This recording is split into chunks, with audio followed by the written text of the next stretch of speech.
Welcome to the 8th episode of Three Cartoon Avatars. I'm your host, Logan Bartlett, and I'm joined today by my esteemed co-host, the George Costanza Venture Capital, Zach Kukoff, and a special guest appearance on the pod, Mr. Not Boring himself, Packy McCormick. How are we doing, guys? Packy, Doing well. first ever guest on the pod. I mean, I really appreciate it. I was feeling left out from Bain Crypto, so to be the fourth white host on this podcast is really That's right, yeah. What did we say before we came on? We're two Asian men away from being the Bain Crypto team. Is that right? Two Asian men and one white man. Yeah, exactly. So for people listening, Nikita is on a flight, I think, down to Mexico for a vacation this week. So we asked for a pinch hitter. Packy and I have known each other actually at this point, dating back 12 plus years, I think. We were in New York together as young 22-year-olds, bright-eyed and not yet wise to the world. And somehow our paths have collided now into this tech universe. So yeah, we had some fun. We took party buses down to the beach together. Logan, I feel like that was your original business. Like that was my original startup. Yeah, I would run party buses from New York to the Jersey Shore to the Hamptons on the weekends. Logan would be sitting there either in the house once we got down, or sometimes I think even on the bus on his laptop doing investment banking work. That's right. So that was my first impression. I feel like I stayed with your family once while we were down there. We had like a beach house that was whatever, like 22-year-olds or 23-year-olds. No, it was better than that. It was a two-sided house with one side of the house was 35 girls and the other side of the house was 35 guys. We were so much cooler then. Yeah, I can't believe we actually did that. That was, very, very interesting. But Packy, have you ever told the story? I mean, has Throgo ever made an appearance at some point, and like how that all led to Not Boring as an entrepreneurial endeavor? Yeah, I don't know if it's necessarily a straight line led to Not Boring, although it helped me get a job at Breather because our CEO is an iconoclast and didn't want an investment banker, but because I'd done some like really shitty startup, I think that helped startup, like quotes if you're listening at home. Really shitty thing on the side that helped me get the job. And then, here we are 6 years later and I'm here. The other story we haven't told is that Logan and I also went to Alabama to watch my Tide. It became my Tide that weekend.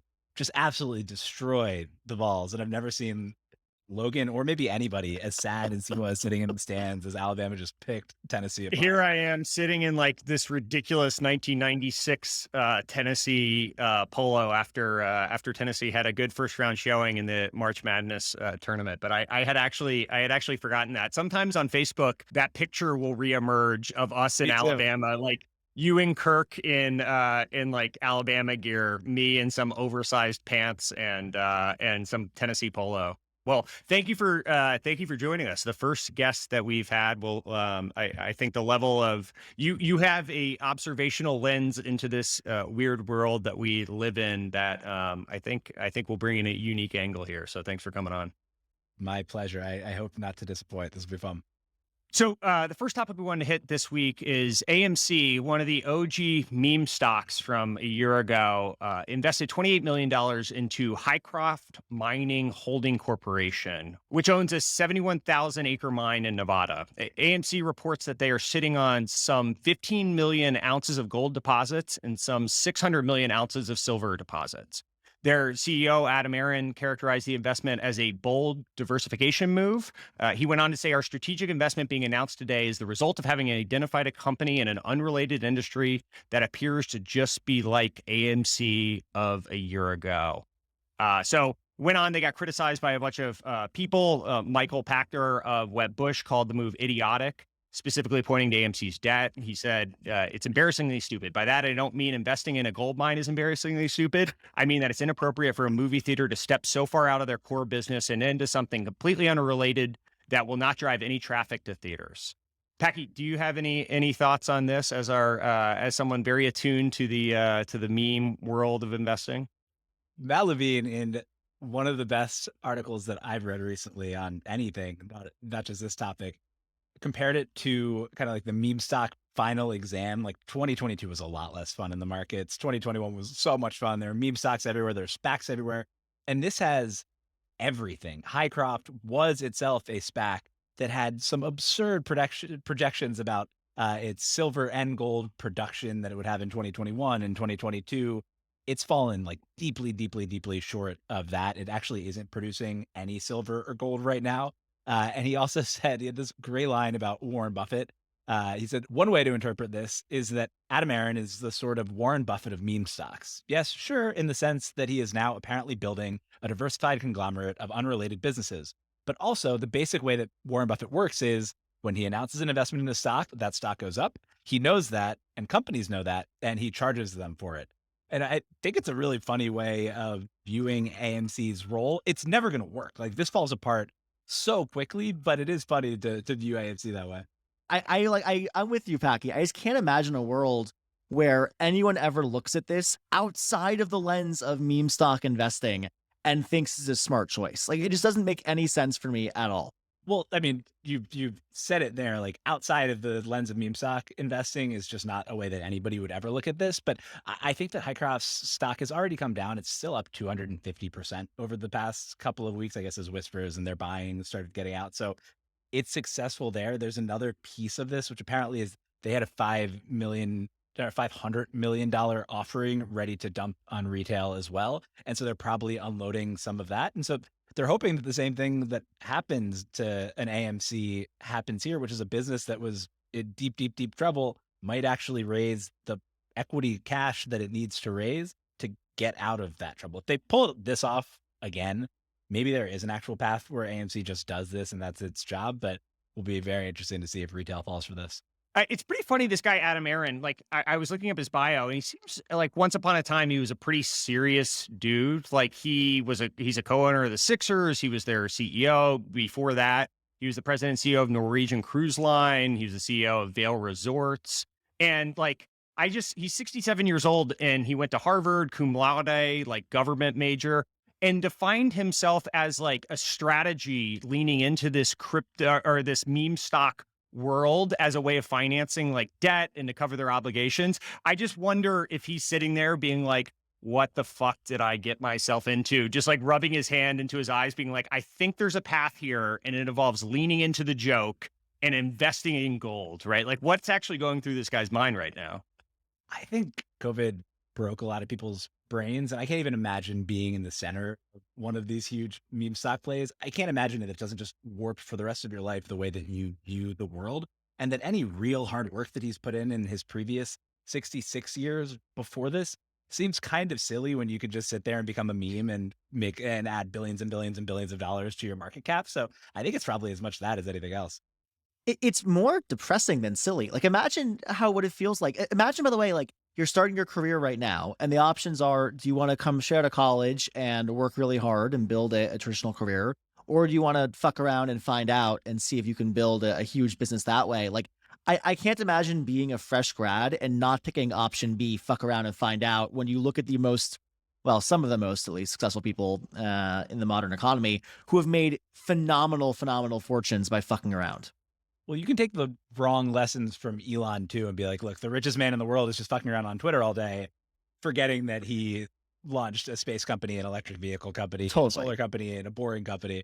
But yeah, I mean, I think a lot of people do take that wrong lesson. I think for every Elon, there's 15 Adam Aron, right? Like, how many people are going to say, sure, I'll do the thing of working really hard, launching 5 different companies, and maybe on top, I'll sprinkle in some engagement, enthusiasm with the meme world. Versus some people say, hey, the core of what I'm going to do is be a fun meme, and maybe on top I'll sprinkle in the occasional bout of hard work.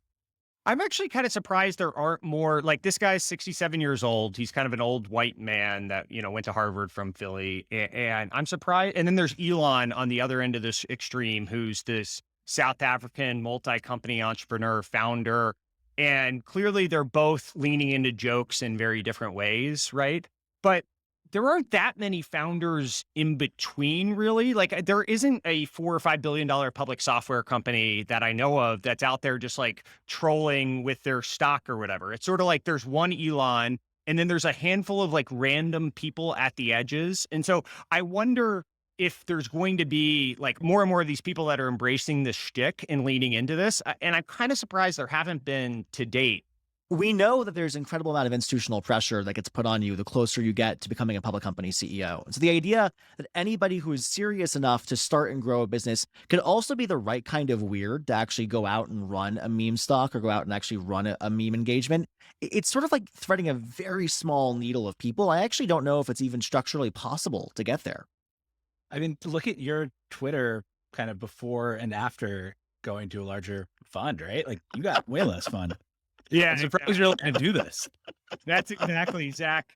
Zach went one way. I went the other. I went from a firm in which I had more constraints to one that liberated my ability to post on Twitter a little bit. And I will say one of my partners gives me a hard time. He blames me for like breaking 10 VCs brains. And now there's like all these shitty versions of like meme posters out there in VC. And he's always like, this is your fault. He'll send me some terrible joke that someone's making. And he's like, I actually personally blame you for this. And it's a pretty running bit internally.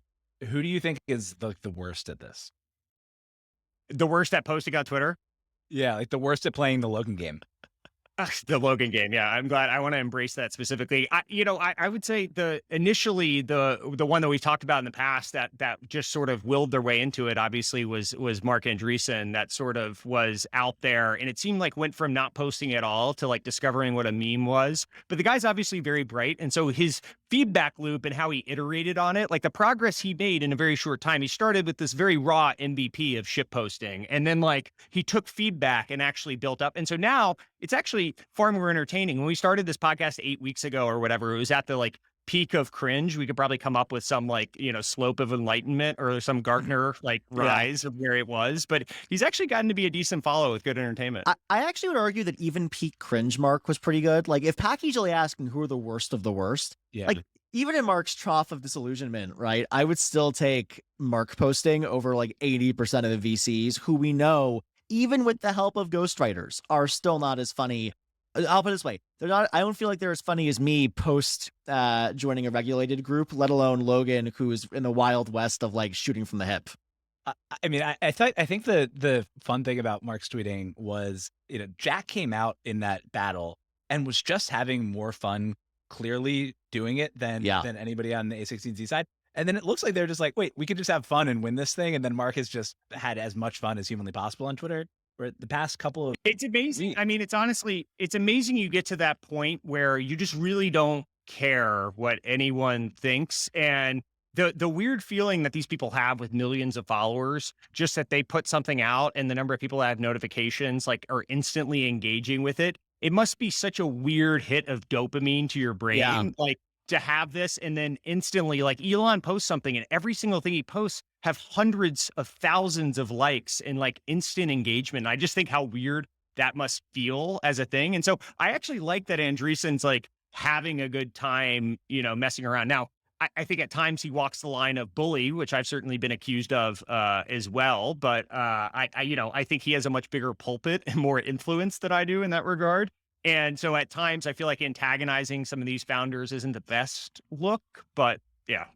I mean, we know that he's having a good time. I will say, we're going to talk about Glossier later, but did you guys see what he posted about Glossier, where he posted a screenshot of his shopping cart, adding a bunch of stuff after the article came out? Like, I love that. Andreessen, right. That's what I love. I love that kind of Andreessen posting. Like, there's a way to do it that I think doesn't feel like bullying, right? There's a way to do it to use the bully pulpit that's supportive. And certainly we all missed the mark on that. But hopefully your brain isn't broken enough by the constant dopamine hit of having thousands of people simping for you in your replies that you don't forget how to be positive. Yeah, I mean, I can speak as someone who has like 3 or so times as many followers as Logan. It's a real kind of constant dopamine. Did you see how subtle Packy worked that in? He's like, as someone who's actually far more popular than Logan Bartlett myself, I can tell you my brain isn't nearly as broken as his. Packy, I can only imagine. I mean, you've had quite a glow up here, though. I can only imagine the early days of shouting into the void here. Now, 2 years later, I mean, what was your Twitter follower count? Whatever, 2 years ago, did you have a couple thousand? So when I started like writing, and I did per my last email first, when I started doing that, I think I had like 300 followers, and I tweeted about like the Eagles and stuff like that. And then it took a year, and maybe I got to like 500 followers, and then I started doing Not Boring full time, and then it's kind of grown. But it does get weirder, right? Like, everybody always says that over 10,000 is where it shifts. And for me, and you'll learn this one day maybe, over 100,000 is where really, it really felt like it shifted in a pretty big way. Um, What but was the it's still, shift? Like, what broke your brain? I mean, I know obviously you're not the same person. Your ego is so big, and your head and all this stuff as you there's a were lot when of we had brain 35. padding. Yeah, Yeah. yeah. Just is it everyone gassing you up every time you post something, or what? What It's was not it? that as much. The thing that I think is tough is that things leave your like circle of people who know you much Yeah. more quickly. And so like the one that actually broke my brain, because there was like, it was a very weird one where I made a joke about Apple or Shopify being worth more than Apple just based on like their share prices. And the amount of people who got on there and called me an idiot for not understanding the difference between a share price and a market cap, and like just little things like that, Yeah. where I know that I know the difference between those things, and it still kind of felt weird and hurt a little bit. That was the one where I was like, wow, this can get really weird. I've had a couple of those. I had one where I tweeted something about superhuman. Remember the controversy a couple of years ago over the superhuman email location tracking? Yep. I tweeted something to the effect of like, you know, every marketing tool you've ever been exposed to is exposing your location. Superhuman's not the problem here. Something like very mild to that effect. I have people sending me like death threats over that one. That was like the worst that the context bubble's ever been broken. And then the other harmless side, it's like I did the dumb tweet about, Jeff Bezos can give every American $1 billion or whatever, some like dumb thing like that. And that had a lot of people, a lot of math explainers coming into my mentions, hoping to teach me basic arithmetic. I know part of it is like the personal thing where you're like, no, that's not what I meant. And part of it is like you weep for humanity a little bit, that like there's Yeah. so many people out there who, one, both don't get the joke, but then like two are big enough assholes to feel the need to like tell you how wrong you are. It does Totally. make you a little bit sad about humanity. I always really enjoy that though, like the circle of when you get to a certain amount of followers, that there's a circle of people that are in on the joke and like it. And then you feel it when it's escaped that cocoon. And like, I remember I posted an email there, I think on the same day Airbnb and DoorDash went public. And I posted a fake email that I was passing on both of the CEOs at the same time. Right. And I was like, listen, my G5 Wi-Fi is cutting out. And like, so I just figured I would consolidate the pass emails. And then I tweeted out like, so proud to have been there from the early days or something. And it started and you could see it. It was like starting to get there and you could tell it was kind of taking off. And I knew it was going to hit some escape velocity in which people were going to get very upset about it. And so I leaned into the joke, and then I got people, this is very meta, but then I had people upset that I wasn't correcting people and like embracing fake information and stupidity on the internet, right? And it's just like all these things end up being very meta and navel-gazy. You had one of those about this even podcast where I saw that happen. You tweeted something that was like obviously a fake text between you and a drizzly delivery person, offering to give your autograph as a host of the pod. Remember, like I saw that in my timeline a couple times. People kept engaging with it earnestly, and I'm like, how? Like I could not believe someone read that and thought, well, maybe Logan's ego is so big that he does think the drizzly guy is Honestly, here to get my autograph. everyone thinks it's like, life of a podcaster is just like women being thrown at you and, parties all the time and all that. And I get how you could be confused about the autographs that people would want from you as like, as a very modestly successful podcaster. But I've thankfully been able to keep my, roots about me.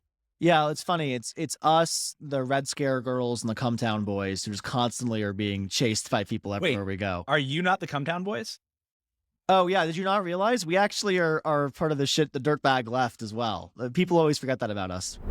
Roseanne Wincek, who has been a longtime friend of mine, and we've collaborated on a number of deals over the years.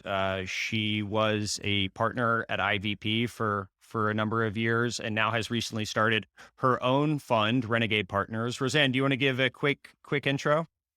Hey guys, thanks so much for having me. Yeah, I've known Logan. I know we used to hang out a lot more when he was like bugging me to mark up his deals. Doesn't do that too much these days. That's what Tiger. Really, now you should be marking up mine because we like switched. I know. Yeah, but I was previously at IVP. I'm one of the two founders of Renegade Partners, an early stage venture firm. And Roseanne sat on the board of Glossier for 4 years.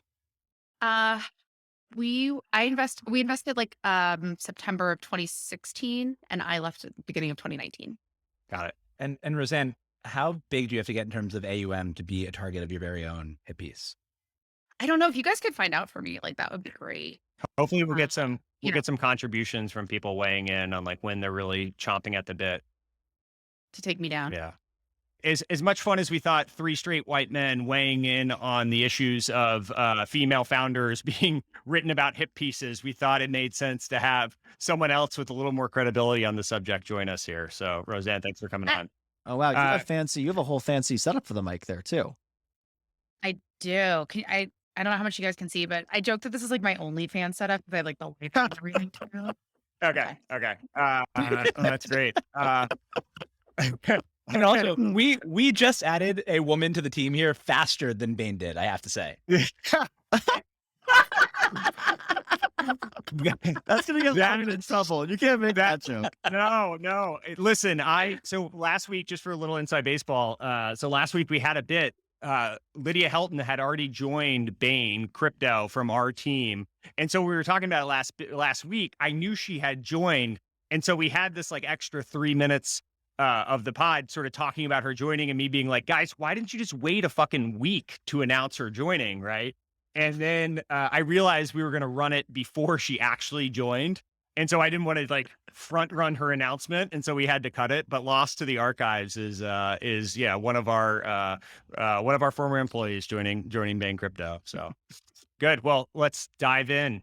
Well, Roseanne, thank you for joining us. I think one of the things that we wanted to get your insider take on was an article from Business Insider this week, and it was about a company in which you were formerly or were invested and formerly on the board, entitled "How Glossier Founder Emily Weiss's Tech Dreams Derailed the Hottest Millennial Beauty Brand." So I'll read a little bit here for people that didn't have a chance to read it, and we'll link in the show notes. But they went through and said Glossier is valued at $1.8 billion. Financial success belied a sometimes chaotic, unstable work environment, according to 17 former employees who as recently as January worked at Glossier's New York headquarters. They describe a founder who sometimes overvalued employees' social media clout.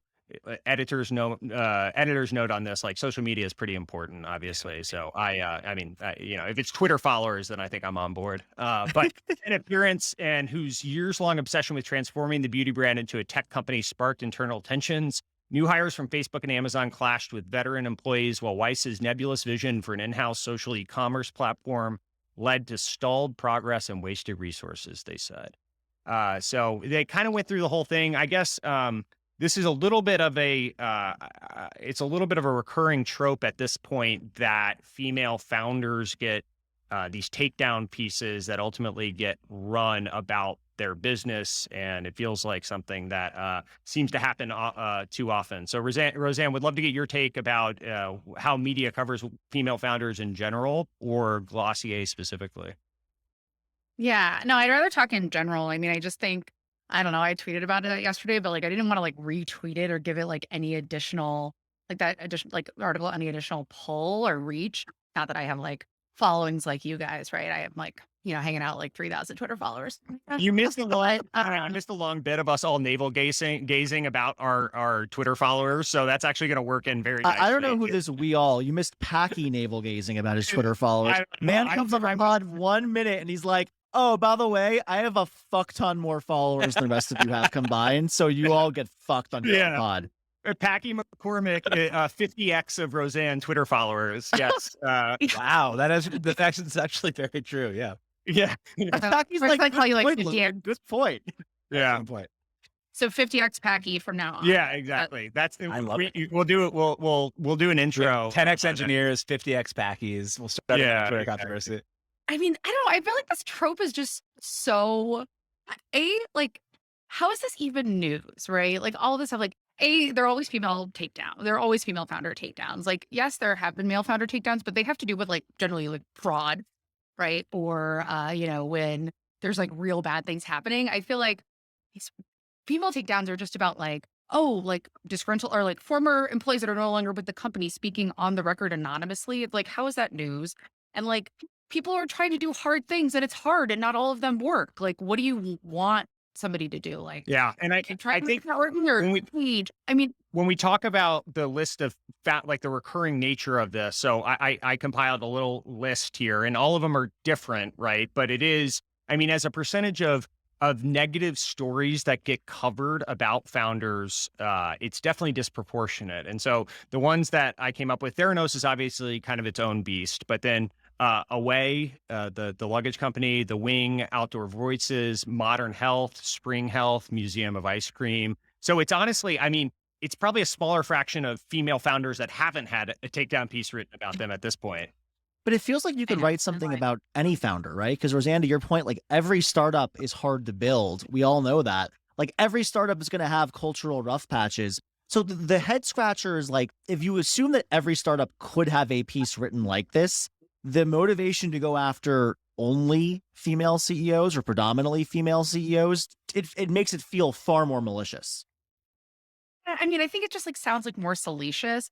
And what's so funny to me about all of these is that like they always bring up like pettiness and cattiness. And I'm like, this article is just pure pettiness and cattiness. Like, hot kettle, like, what the hell, right? Like, it's like this is like what you're complaining about. And in that exact, like, and this is your medium, right? It's like, it's just so like ridiculous to me. And actually, I remember like when Away happened, like I had two of my male CEOs text me and be like, shit, I've written slacks like that of like Of more course. PTO until like, there aren't like until there's no longer a ticket backlog. And they were like, is somebody gonna publish this? And I'm like, no, don't worry, right? Like you're a dude. But it's like, I don't understand like why, like, I don't know. I don't understand like why people also think it's an interesting story. The Spring Health one was the least interesting ever to me. Like, like at least there were fired employees and some of the other ones. And the Spring Health one, it was really kind of just like the CEO and the marketing person were like kind of pushing back and forth on what the marketing goal should be. And like he wanted to sandbag it and she wanted it to be more aggressive, which is, I think, has never not happened between a CEO and a head of marketing in the history of companies. And that was like the core piece there. And like that his team had to work hard then because of that. Like there was nothing in that one. That was absurd. But I mean, the Away one, my brother actually was at Away when that one happened. He was totally team Steph in that whole kind of situation. Cause he was like, look, the people who got fired, many of them got fired for a reason because they were like attacking other employees. The CS lead who got, who was kind of upset in the story wasn't hitting his numbers at all. Like there's very clear metrics. Like there's all this stuff that happens that obviously doesn't get reported on. And then the story is like this female founder is out of control, and it just is wild that story keeps happening.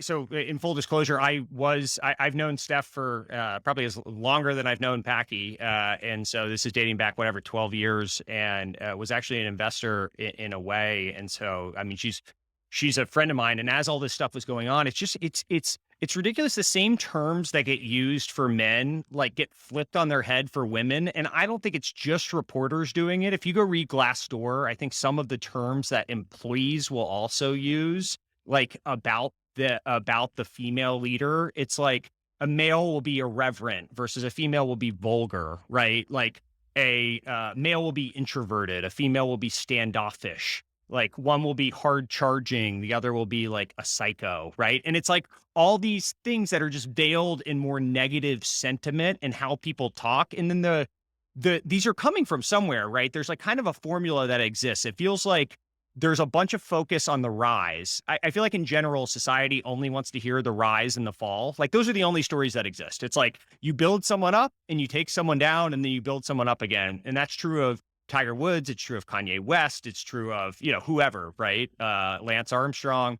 And so I feel like the way these narratives play out is like build up expectations, wait for company to hit speed bumps, like find former employees, get them to talk, and like particularly if they're recently laid off, and then like the culture gets compared to Mean Girls, and then you magnify like normal business things, like put a microscope on it and take it out of context, right? And like all of them sort of follow that same formula in some way. And like I just don't understand how that's like interesting or compelling anymore, right? And I think a big part of it too is that like in that rise, I kind of got into it with somebody on Twitter about this morning. Like, it's like, oh, when people get all this attention on the rise, it's like, it's because they're made out to be these like perfect, like godlike humans. And then it's like, no, they're just people and they're flawed. Like we're all flawed, right? Like we all have ups and downs and like this is all hard. But I think like, it's like, you can't have one without the other, right? Like you need to have that like hype cycle to like get these people up there. Cause otherwise it's not interesting to tear them down if nobody knows who they are. Roseanne, specifically about Glossier, like Emily Weiss had this very polished image, right? And to some extent, she represented so many idealistic. Even the article, it sounds like employees treated her in this messianic kind of way, right? And they just so looked up, they followed into the gloss all the way through. And so, is it somewhat that these reporters want to report on any deviation from like the narrative, or is it just that? Is it like that, hey, it's not as perfect as it seems and they want to poke it in some way? Or do you have any perspective on that? No, I mean, I think a lot of this is that when when the press kind of presents like any of these people, like any of these leaders to, publicly, it's like everything is perfect about them, right? Like they have these like perfect homes and perfect lives and, perfect partners and children and families and all of these things, right? And so it's, it just kind of like, I think it just opens the door for all of these like pokes and holes. And I think that, I mean, I just like I think when you like interview, right? Like, I mean, Packy, to your earlier points about like a way, right? Like when you interview former staff or people who aren't, who aren't performing at their jobs at like anonymously, right? Like they can say whatever they want because it's not going to be tied back to them. Like, those, to me, those are just cheap shots. Yeah, it's interesting. This is not a point about any of these companies specifically, but more generally, like the one thing I will say is startups, we all know, use vision so much to hire that when you sell a bunch of 22-year-old fresh grads on changing the world and convince them that they're going to be making a major impact, and it doesn't matter what the company actually does, right? But that's the pitch you've given them. Whenever you ultimately come back to them and have anything that goes off the rails culturally, an employee who underperforms, whatever the normal speed bumps that we know companies face are, it becomes magnified because the expectation has been set so high. So this is not about Glossier or any company in particular, but like we know, certainly in Logan and I and Roseanne and all of our portfolios, like we know folks use the lure of vision to get people to come work for them versus going and collecting a check at Fang. I mean, I think it's not only like, yes, people sell vision, and also like entrepreneurs as a class of humans, like have to be compelling and have to be people that, others want to follow. But also, when you are hiring a bunch of 22-year-olds and they've never had this is their first or maybe second jobs. Like if you think about like, oh, what's my worst job experience in this? Or like, what's my job experience and this is 100 or 50% of it, right? Like everything feels like a big deal. Yeah. Right. And then you put like old person like me and like, you just kind of start rolling with the punches because you realize like this shit happens all the time. Right. That's what I think so interesting about these things is like what they're reporting on. For the most part, it's like normal business stuff that you could talk about any company. And so it always sounds very just like an alien has dropped into startup culture. And it's like everything that gets reported makes it sound like it's this sensational thing. But I feel like the reporters are just so outside of like how startups actually run. And to some extent, I don't know. I mean, I got such a kick out of some of the stuff they reported on in this. But like, for example, they went on like a full paragraph about how clean a desk needed to be, or they spoke for a while about, I'll just read the excerpt. Inside a sprawling executive conference room that Weiss often worked from, a round show-stopping fish tank that bulged out from the wall often sat empty. I think it had fish in it for a short period of time before they were taken out or died, a former employee said, adding that the tank had water filtration issues. Sometimes a paper insert from a photo of marine life was placed instead. And it's like, what Who cares? are we talking about? And half the time, that was a funny joke that somebody in the office played and like put up a picture of a fish. It wasn't like an evil corporate thing. Yeah, I was like, you know what? Let's kill the fish and then let's put like some art of fish to remind everybody. Do you think are they like trying to build a metaphor of like, like, is this supposed to be something that they tie back of like life is, startup life is short and fish don't survive and neither might startups, or is it just or like there's something random fishy going on at Glossier? Yeah. No, I mean, it's just like, Logan, I think your first point is like spot on. It's like, it's like, oh my gosh, these people, they use Slack and they'll email after 5 p.m. And oh my God, that's a startup, right? Like, I think it's like, or it's like, Mhm. oh, there are tons of companies that make you have your desk be Of clean, right? course. Or that won't let you sit on your desk. Like, it's not like that's new or been introduced everywhere. There's plenty of companies that like had fish tanks that don't have fish in them But anymore. There are lots of fish tanks in the world that no longer have fish. Like, how is that newsworthy? But this is the problem, right? If you're if your job is to go out and find sensationalistic stories, and Packy, as the only quasi journalist here, I'd be curious to get your take. But like, if your job is to go out and find sensationalistic stories, and you tweet every morning, I'm eager to hear from ex employees of company Y or company Z, right? And all you get are comments from employees who have left this company voluntarily or otherwise. Of course, you're going to only hear ridiculous shit. You're not talking to people who are happy. And we know the silent majority of these employees are probably perfectly content in their jobs, not going and talking to folks who are reaching out to them on Twitter. Or I'm sure they're getting reached out to by people who are happy or have good things to say, but that's just boring. I don't even know if they are. I actually don't even know if they are. What do you mean? Well, I'm sure in their reach outs, they like get some people who are positive. I tend to, I mean, I'd be curious to think like if you're a reporter and you tweet, I want to hear from ex employees of company Y about crazy stories, right? Or how was your experience working? The kind of person who's motivated to reach out, I have to imagine it's like 90-10 negative positive. And it's also what I would imagine happens is there's probably a group chat of those former employees going on where they're like, hey, this person reached out. Are you going to talk? Are you going to talk? And so I do think there's like kind of that social kind of reinforcement that happens where like the group of people who are negative and fired and have nothing to lose all tell each other that they're going to go on. And then people who are there and happy are like, I'm not going to risk my job that I like. Yeah. To talk to Insider about their 17th female hit piece in a row, which It's by the way, the last two were Insider. I don't know how many of those on the list are Insider pieces. They've also, I think, found a formula here. And like the Yes. really cynical view of this is not just like the takedown of the woman piece sells, because that's kind of on all of us. We read these pieces and they write what we read.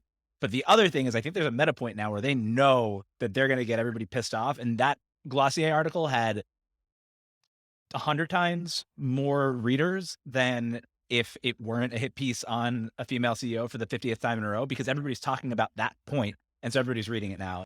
I hate to talk about the business incentive, but think about the incentive for the reporter too, right? I'm going to write my hit piece on company X. I'll sell my book proposal about company X if they're influential enough. I'll get my Brian Koppelman Showtime show about company X, right?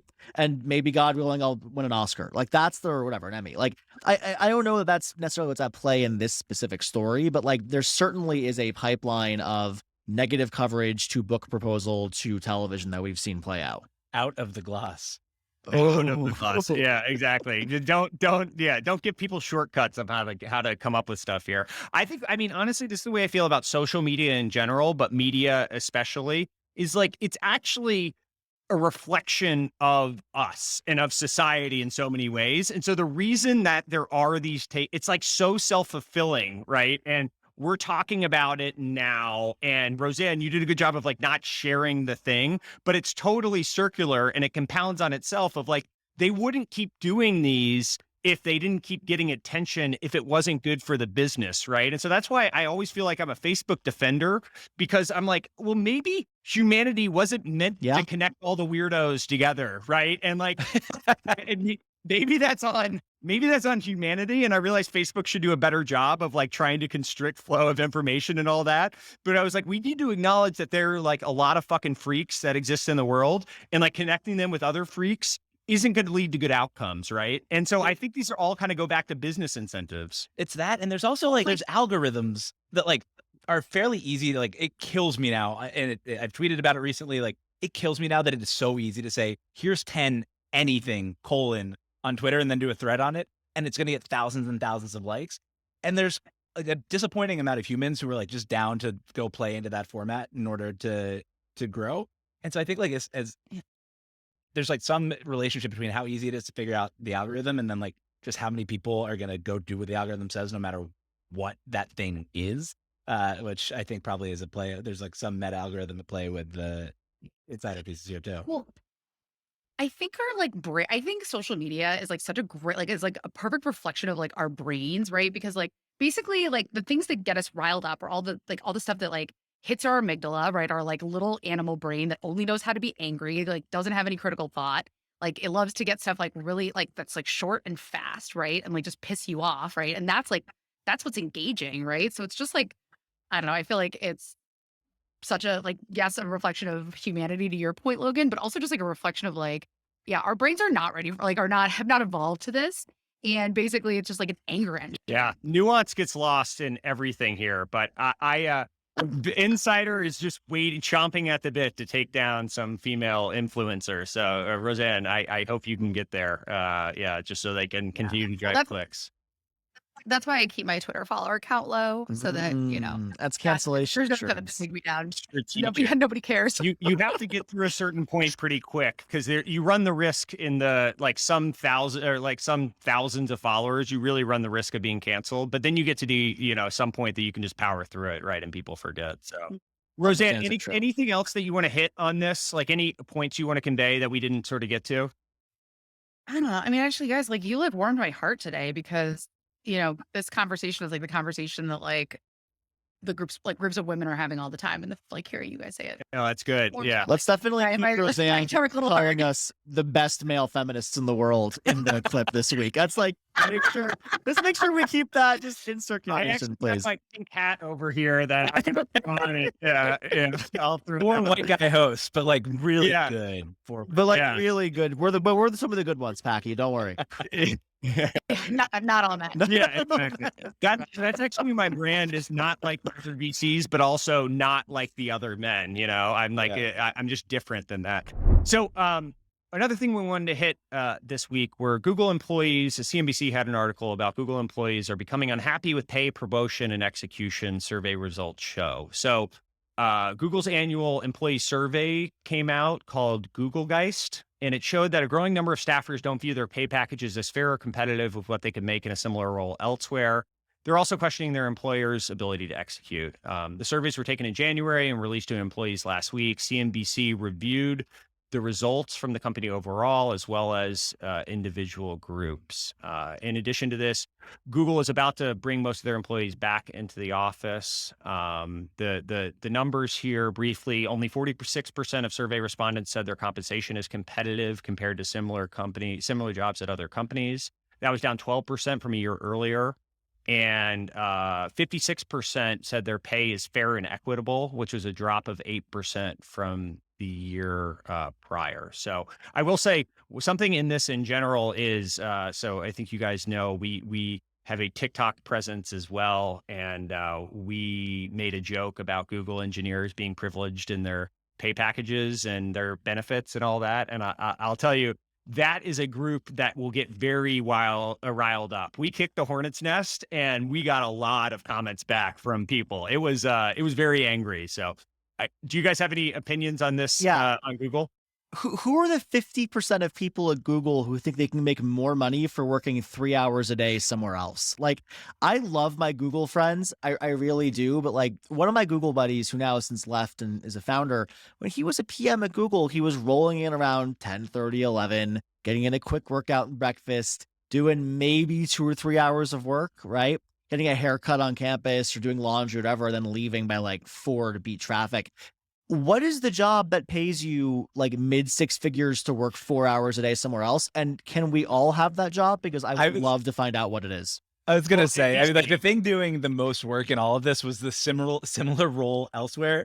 Nobody else has a similar role to what Google does. I was talking to somebody a couple weeks ago, and this is not like revolutionary, but it was like by far the company that could slash the highest percentage of its employee base and not see a single bit of hit to the business is Google. Like, that you could probably cut Google down to what, 500 employees and probably even less, and retain like 98% of the performance of the business. So it's just like very funny that they have all these people kind of hanging out doing nothing at Google and there's complaining about it. There's probably a direct correlation between like amount of internal company drama and employee free time. Like, if your employees have so much time they can get into like message wars on the internal message board, they probably aren't working as hard as they could somewhere else. That's always my favorite trope, by the way. There's always videos about like boomer worker talking to young worker. And it's like, hey, I think I'm going to take this weekend off because I'm going to drop dead.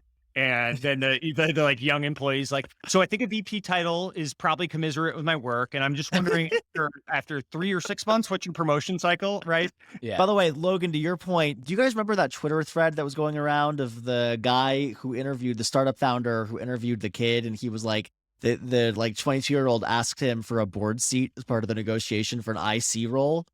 Yes. I honestly, you have to shoot your shot with that stuff. I honestly, I think if got it. someone came in to me and said like, hey, you know, I would like to own half the LP relationships, I'd be like, well, it's an interesting ask. I mean, no, obviously, but it's an interesting, I respect the ask, right? You got to shoot your Logan's shot. future analysts are going to be like, I actually want to be on management committee. So how do we make that happen? Like, Yeah, I really would like to be part of the management company now. Is it a 2 or 3 year path to, to investment committee on this? You know, it's interesting though. I mean, one of the things that was kind of buried in all of this is that Google is bringing people back to work in person, right? And I do think that's going to be particularly interesting. I was talking to a recruiter recently, and they were saying, you know, a lot of people, not only have people joined into remote work, right, over the course of the last, 2 years, but there's actually a lot of people that have entered the workforce having never been a part of office culture at all, right? And so for us, it's like, hey, this distanced thing that we Totally. remember, and we remember all the benefits and trade-offs, but like, it's interesting of getting people to actually go back into the office. It's going to be funny to see how lavish the perks are that they have to like, you know, the foosball doesn't really work as like the only thing you can use anymore. It's going to need to be, I mean, I don't know where Google could take it to, but they have massages back when in-office culture was like a normal thing. Like, what are they going to need to do to get these employees back in office now? I think that's one way of looking at it. I think the flip side is if you're starting your career remote, how lonely must that be? Like if I was starting my career in a remote work sense, I would be desperate. In fact, I am desperate to go back to an office every day because I would miss or I would crave the ability to talk to other people who do this job or do my job in a relative way. I'm laughing like craving human touch. Like I would crave, you know, I just want to be around humans. Honestly, the remote work absolutists, it's such an interesting thing. Talk about another like hornet's nest to kick, but we've walked into that before, and there's so many people that I got notes when we talked about remote work that someone said, love the pod, but you have no idea what the fuck you're talking about with remote work. And I was like, oh, interesting. I mean, there's a lot of things I don't know what I'm talking about, but like, I'm a man with a microphone, so obviously I deserve a podcast, right? And so but it's just so funny how angry people, of all the topics I've gotten like backlash on, remote work and then Google like culture are the two that I've gotten people by far the most angry at me. I get the most toxic takes about remote work. I had a tweet went viral where I tweeted something along the lines of, if you're a fresh grad coming out of undergrad and you're starting your career remotely, you're probably taking a career hit if you work remote versus working in person. And the amount of people, first of all, the amount of 22-year-olds, to my point a second ago, who DM me privately and were like, yeah, I'm feeling the work hit, was astronomical. The amount of people who were like posturing for likes in my replies by talking about, I'm an evil person for thinking people have to go into the office every day. It was insane. I couldn't believe the backlash. And then I couldn't believe the gap between the people who were actually living this, who were craving the ability to go in office and be mentored and have a cohort of folks around them, versus the folks who were, like it's like a religion, who had taken religion on working remote and now wanted to push for it. I think in both remote and Google too, there's probably the segment of people who are like, shut the fuck up, don't ruin this for us. Cause like some people are super, super happy. And that's probably, older people, certainly like me. I have my kid here. This is great. No one likes to extol the virtues of remote work more than like comfortable 36-year-olds or 38-year-olds, Totally. like making $500K or whatever a year, right? Meanwhile, these 22-year-olds are like living in New York with 5 roommates and they're jammed into shoebox apartments and like, they can hear each other through the fake walls they've put up. And like, we crave human contact. I am desperate to get to the office and not be in my like triple subdivided living room situation with me and my like one shitty fake house plant that I'm trying to keep alive.